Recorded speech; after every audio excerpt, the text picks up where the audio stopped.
Wah. Salve, salam sejahtera untuk kita semua. Ibu bapak, saudara dan saudari sekalian, selamat pagi semuanya. Bersama saya, Pastor Bartol Oyan, dalam Renungan Harian Silimo Katolik, edisi hari ini, 5 Juni 2025, pada peringatan wajib Santo Bonifasius, Uskup dan Martir, hari ke-7 Novena Roh Kudus. Mari kita mengawali hari yang baru ini dengan mendengar sabda Tuhan, merenungkannya, sambil mempersembahkan intensi-intensi kita. Dalam nama Bapa dan Putra dan Roh Kudus. Amin. Rahmat Tuhan kita Yesus Kristus, cinta kasih Allah dalam persekutuan Roh Kudus bersamamu. Marilah berdoa. Allah Bapa sumber kekuatan, Santo Bonifasius memeteraikan dengan darahnya iman yang diajarkannya dengan lidah. Semoga berkat doanya kami teguh berpegang pada iman yang sama dan setia mengamalkannya dalam karya.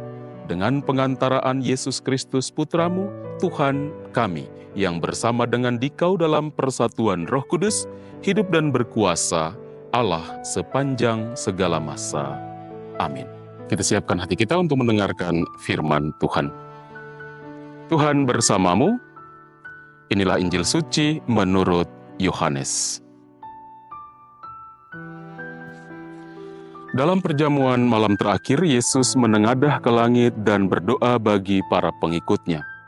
Bapa yang kudus, bukan untuk mereka ini saja aku berdoa, tetapi juga untuk orang-orang yang percaya kepadaku oleh pemberitaan mereka, supaya mereka semua menjadi satu, sama seperti Engkau, ya Bapa, ada di dalam aku dan aku di dalam Engkau, agar mereka juga di dalam kita, supaya dunia percaya bahwa Engkaulah yang telah mengutus aku. Aku telah memberikan kepada mereka kemuliaan yang Engkau berikan kepadaku, supaya mereka menjadi satu, sama seperti kita adalah satu.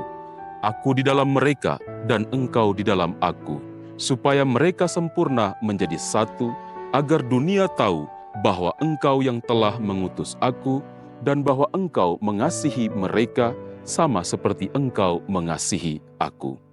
Ya Bapa, aku mau supaya dimanapun aku berada, mereka juga berada bersama-sama dengan aku, yakni mereka yang telah Engkau berikan kepadaku, agar mereka memandang kemuliaanku yang telah Engkau berikan kepadaku, sebab Engkau telah mengasihi aku sebelum dunia dijadikan. Ya Bapa yang adil, memang dunia tidak mengenal Engkau, tetapi aku mengenal Engkau, dan mereka ini tahu bahwa Engkaulah yang telah mengutus aku. Dan aku telah memberitahukan namamu kepada mereka, dan aku akan memberitahukannya, supaya kasih yang Engkau berikan kepadaku ada di dalam mereka, dan aku di dalam mereka. Demikianlah sabda Tuhan. Saudara dan saudari sahabat Silimo Katolik yang terkasih, tema renungan kita pada hari ini, disatukan dalam kasih, diutus dalam kesaksian. Dalam bacaan Injil yang kita dengarkan bersama, di akhir doa Yesus kepada Bapanya, kita mendengar suara kasih yang paling dalam. Aku berdoa bukan untuk mereka ini saja, tetapi juga untuk orang-orang yang percaya kepadaku oleh pemberitaan mereka. Doa Yesus ini menembus waktu, menjangkau setiap hati yang percaya, termasuk kita saat ini. Ia memohon agar kita semua menjadi satu, bukan dalam keseragaman, tetapi dalam kesatuan kasih yang mencerminkan relasi ilahi antara Bapa dan Putra. Persatuan ini bukan hanya tujuan rohani, melainkan kesaksian hidup yang membuat dunia percaya akan kasih dan kebenaran Allah. Saudara dan saudari sahabat Silimo Katolik yang terkasih, Yesus tidak hanya berbicara tentang kasih sebagai perintah, tetapi sebagai warisan.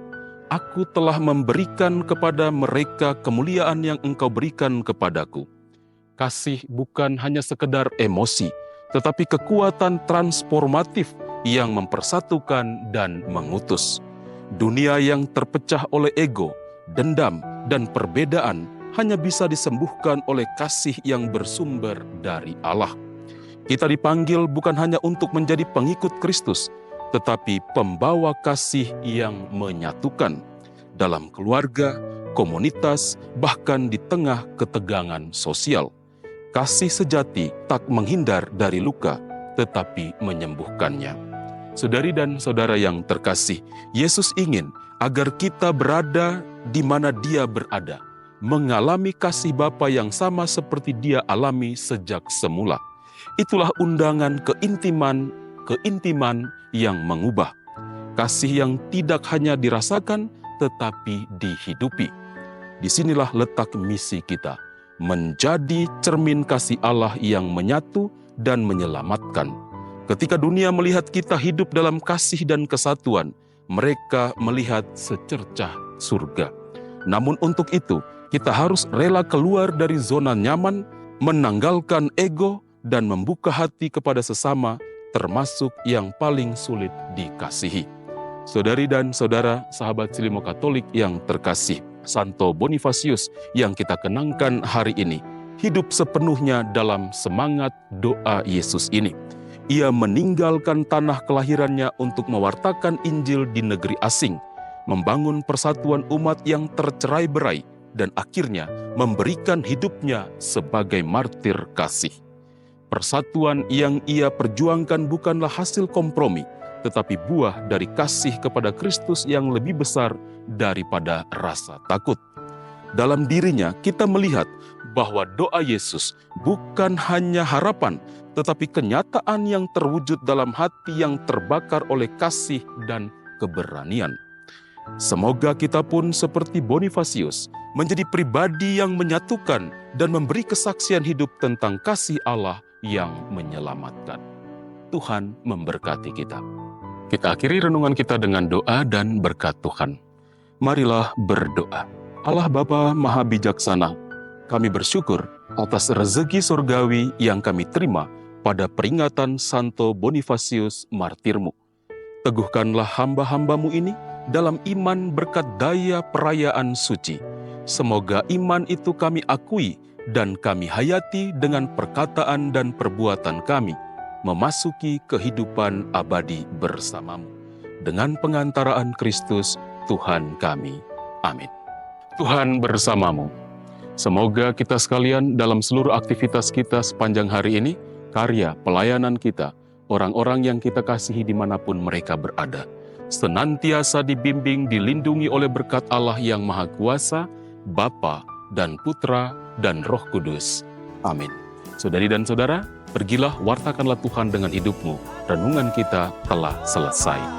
Syukur kepada Allah.